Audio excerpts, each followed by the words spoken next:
What you are about to experience is out of this world. Politics, history, and of course, a lot of entertainment. It's time to rock it with the Docket. Hey, what's going on, everybody? It's Kyle Dockery with the Dockery Docket. We are here with another fantastic episode of the Dockery Docket. I'm excited to be here, and I hope that you are excited to be here as well. And if you are excited to be here as well, make sure to go down below, hit the like button, hit the subscribe button, so then you never miss one of my videos. So, after weeks and months of waiting, after wondering if either candidate was going to show up for this debate, and one candidate wanting it to be on one specific station even though the other candidate offered 3 different debates, we finally saw a debate between Kamala Harris and Donald Trump, and it was, well, interesting to say the least. In all honesty, it is awesome that we finally have a Democratic candidate that doesn't look like they are late to the nursing home. But there is still a huge problem with Kamala Harris. And it is a big one. She is a big liar. I was honestly shocked with just how blatantly she threw these lies around about herself and her positions, and also about Donald Trump. The first one has been spread by the Democrats for a very long time, and I even talked about it in the DNC episode. It is, of course, Project 2025. Almost 8 minutes into this debate, and Kamala hits Trump with this. What you're going to hear tonight is a detailed and dangerous plan called Project 2025 that the former president intends on implementing if he were elected again. Trump has claimed over and over again that he disavows Project 2025, and Trump's plan is Agenda 47, which is way different than Project 2025. But Harris will continue to push this narrative as we go deeper into this debate. Now, Trump has been pinned to Project 25, but why is it that the media and the Democratic Party are willing and allow Kamala Harris to just randomly flip-flop positions all the time? Which leads us to yet another lie. Harris was finally asked a tough question, a question on why she has changed her position so much, especially regarding fracking. Kamala talks about how she has always been for fracking, and she claimed that she wouldn't ban fracking back in 2020. Well, this is wrong. When she refers to 2020, she is talking about the VP debate with Mike Pence, where she said this. Sure. So, first of all, I will repeat, and the American people know, that Joe Biden will not ban fracking. That is a fact. That is a fact. Did you hear that? She said Joe Biden won't ban fracking, not her, Kamala Harris. And that's a fact. And there are also so many videos of Harris talking about banning fracking. There is one with her and Jimmy Fallon slow jamming the news. And there is one where someone asks her a question and she says, "Of course I want to ban fracking, of course I do." How can you take this woman seriously when she has flip-flopped on so many different issues? And good for Trump because he jumped right on this and smacked Kamala Harris and talked about how radical she is on so many issues. She gave up at least 12 and probably 14 or 15 different policies. Like, she was big on defund the police. In Minnesota, she went out. Wait a minute, I'm talking now. If you don't mind, please. Does that sound familiar? She went out in Minnesota and wanted to let criminals that killed people, that burned down Minneapolis, she went out and raised money to get them out of jail. She did things that nobody would ever think of. Now she wants to do transgender operations on illegal aliens that are in prison. This is a radical left liberal that would do this. She wants to confiscate your guns, and she will never allow fracking in Pennsylvania. Now, I will say the flipping of the "I'm speaking" moment was the best moment for Trump in this debate, but let's break down what Trump was actually saying about Kamala Harris and her positions. Kamala Harris posted a tweet to let people donate to people that were in jail due to the BLM riots in Minnesota. Trump also talked about transgender surgeries for illegal aliens, which seems like such a wacky thing to say, and you can tell by Kamala's face that she isn't buying it. But guess what, folks? It's 100% true. Now, this isn't from some right-wing website. This is CNN talking about this and being shocked by this. Take a look at this. Kamala Harris was trying to get to the left of Bernie Sanders. She was trying to get to the left of Elizabeth Warren. And look at what she said here. She said on immigration, she made this open-ended pledge to end immigrant detention. She said she supported taxpayer-funded gender transition surgeries for detained migrants. She also said she supported taxpayer-funded gender transition surgeries for detained migrants. She actually said she supported that. She both wrote and answered in the affirmative when she was asked this. The CNN hosts crack me up in this clip because they're like, how in the world is this true? How could Kamala Harris support something that is so radical? But there's Kamala Harris on stage shaking her head no when she backed these policies back in 2019. She was a radical then, and she's a radical now. If she gets elected, more than likely, she'll change like the wind. And Trump also mentioned that Kamala Harris wants to take people's guns away. Kamala got really mad about this and said this during the debate. I'll get to that, Lindsay. I just need to respond to a previous point that the former president has made. I've made very clear my position on fracking, and then this business about taking everyone's guns away. Tim Walz and I are both gun owners. We're not taking anybody's guns away, so stop with the continuous lying about this stuff. Now, this one is rich because back in 2019, when Harris was running for president against Joe Biden, she claimed that she could sign an executive order that would have banned assault rifles. Take a look at this. In recent days, former Vice President Biden has said about executive orders, some really talented people are seeking the nomination. They said, I'm going to issue an executive order. Biden saying there's no constitutional authority to issue that executive order when they say I'm going to eliminate assault weapons, saying you can't do it by executive order any more than Trump can do things when he says he can do it by executive order. Does the vice president have a point there? Some things you can, many things you can't. Let's let the senator answer. Well, I mean, I would just say, hey, Joe, instead of saying no, we can't, let's say yes, we can. Let's be constitutional. We got a constitution. And yes, we can. And guess who was moderating that debate? David Muir, the same person that's moderating this debate. And she says that when she is president, she can just sign the legislation and it'll go through. And then there was another video of her claiming that she wants to have a mandatory buyback program. Mandatory, meaning you have to do it. Take a look at this. There are approximately 5 million, to your point, Craig. We have to have a buyback program, and I support a mandatory buyback program. It's got to be smart. We got to do it the right way. Everything that Trump said in that statement was true. She has changed all of her policies on all of these different things, and this is why I don't trust her, because she lies. More lies showed up when the candidates talked about abortion. Once again, Kamala goes straight to Project 2025. But understand, if Donald Trump were to be reelected, he will sign a national abortion ban. Understand, in his Project 2025, there would be a national abortion, a monitor that would be monitoring your pregnancies, your miscarriages.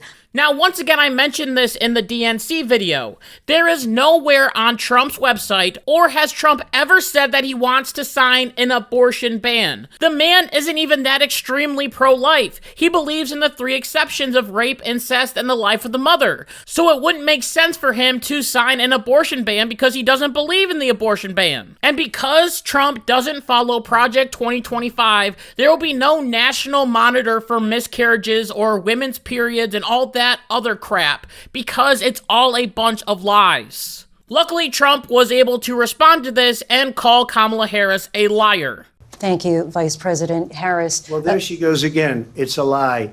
I'm not signing a ban, and there's no reason to sign a ban, because we've gotten what everybody wanted. Democrats, Republicans, and everybody else, and every legal scholar wanted it to be brought back into the states, and the states are voting. While still talking about abortions, Harris talked about IVF treatment. Take a look at this. And understand what has been happening under Donald Trump's abortion bans. Couples who pray and dream of having a family are being denied IVF treatments. Here's a thought. Maybe if Democrats weren't so busy reading Project 2025, they would have known that Trump has come out and claimed that he wants free IVF coverage for women. Now, the abortion issue got a little bit heated, and the moderators had to step in and help lie for Kamala Harris. I guess she was getting tired or something. As Trump was talking about how extreme the Democrats are when it comes to abortion, which is true, and he talked about the governor of Virginia, claiming that if an abortion fails, they will make sure that the baby is comfortable and then figure out what to do with it later. This is late-term abortion, and some states are allowing abortions when there is no restriction based on gestational period. In this map, the darker the green, the later you can get an abortion. So when the moderator said this, there is no state in this country where it is legal to kill a baby after it's born. She is lying because of the map and also because Kamala Harris's VP, Tim Walz, in Minnesota, where according to the Daily Signal, 8 babies were born alive after a failed abortion and were left to die. This is sickening stuff, as all the babies were put on comfort care measures, and according to previous data from the Minnesota Department of Health, physicians have been leaving babies to die after a failed abortion for years. So we don't even know how many babies were left there to die. These babies won't be tracked, and it will continue to happen because of vice presidential nominee Tim Walz, as he repealed the bipartisan measure in May of 2023, stripping the state's requirement that measures be taken to preserve the life of a baby, and merely replaced it requirement for care, aka letting the babies die after a failed abortion. Now the debate takes a turn for the worst, and we start talking about January 6th. Now, I'm not really sure why, because that happened 3 years ago, but here we are. We can't escape it. In this one statement, this whole thing I'm going to go through, you can tell just how brainwashed or how terrible of a liar Kamala Harris is. First, Harris claims that she was there at the Capitol on January 6th. I was at the Capitol on January 6th. I was the vice president-elect. I was also an acting senator. I was there. And on that day, the president of the United States incited a violent mob to attack our nation's capital. Politico has come out and claimed that she wasn't in the Capitol during the attack on January 6th, but she was there later that day. She then claims that police officers were injured and some died at the Capitol on January 6th. To desecrate our nation's capital, on that day, 140 law enforcement officers were injured, and some died. This, once again, is a lie. Police officers were injured, yes, but no police officers died at the Capitol. They tragically passed away after the events took place. Then Kamala Harris brings up Charlottesville. But this is not an isolated situation. Let's remember Charlottesville, where there was a mob of people carrying tiki torches, spewing anti-Semitic hate. And what did the president then at the time say? There were fine people on each side. This is the tired, the old, and famous Very Fine People's hoax, which later determined to be false by Snopes, as they reported. Trump did say there were very fine people on both sides, referring to the protesters and counter-protesters. He said in the same statement, get ready for it, he wasn't talking about neo-Nazis and white nationalists, who he said should be condemned totally. They always forget that part where he said that they should be condemned totally. They cut it off. Then Kamala goes on to another hoax. And be clear, on that point, Donald Trump, the candidate, has said in this election there will be a bloodbath if this and the outcome of this election is not to his liking. Let's turn the page on this. Let's not go back. Let's chart a course for the future. That's right, it's the bloodbath hoax. In that speech, Trump was clearly talking about the auto industry. He was talking about cars and tariffs, and if Harris gets in, the economy is going to be in a bloodbath. I made a whole video about that, and you can go and watch it after this. Along with that, I just have to say that I find it absolutely despicable how Kamala Harris talked about the Afghanistan withdrawal. Take a look at this. Well, I will tell you, I agreed with President Biden's decision to pull out of Afghanistan. 4 presidents said they would, and Joe Biden did. And as a result, America's taxpayers are not paying the $300 million a day we were paying for that endless war. And as of today, there is not one member of the United States military who is in active duty in a combat zone in any war zone around the world, the first time this century. But let's understand how we got to where we are. Donald Trump, when he was president, negotiated one of the weakest deals you can imagine. He calls himself a deal maker. Even his national security advisor said it was a weak, terrible deal. First of all, her claim that we don't have any American personnel in combat zones right now is a lie, as the Department of Defense has an official designation of active war zones. These include Syria, Yemen, Iraq, and Libya. Also, instead of talking about the 13 soldiers that were killed, she points the finger at Donald Trump and takes no responsibility for the government's actions. It's true, Trump did have a plan in place, and he even threatened the leader of the Taliban's house. Here is Trump talking about that. If you take a look at that period of time, the Taliban was killing our soldiers, a lot of them, with snipers. And Abdul is the head of the Taliban. He is still the head of the Taliban. And I told Abdul, don't do it anymore. You do it anymore, you're going to have problems. And he said, why do you send me a picture of my house? I said, you're going to have to figure that out, Abdul. And for 18 months, we had nobody killed. We did have an agreement negotiated by Mike Pompeo. It was a very good agreement. The reason it was good, it was we were getting out. We would have been out faster than them, but we wouldn't have lost the soldiers. We wouldn't have left many Americans behind, and we wouldn't have left $85 billion worth of brand new, beautiful military equipment behind. And just to finish, they blew it. It is also true that the Trump administration signed a peace deal with the Taliban in February of 2020, and Trump planned to withdraw from Afghanistan by May 1st. However, Trump lost that election and Joe Biden was put into the White House. And there was a clause in the agreement that if the peace talks with Afghanistan failed, then the deal would be withdrawn. The peace talks did fail, but Biden chose to stay in the deal. This was Biden's decision. Trump probably would have backed out, but Biden stayed in it. But he delayed the pullout till September. Chris Miller, the acting defense secretary for Donald Trump, claimed in a statement, if Joe Biden thought the deal was bad, he could have renegotiated. He had plenty of opportunity to do that if he so desired. Biden could have stepped away and made the deal better, but instead he let the Taliban break the agreement over and over and over again, which led to the terrible withdrawal that Kamala Harris was the last person in the room for.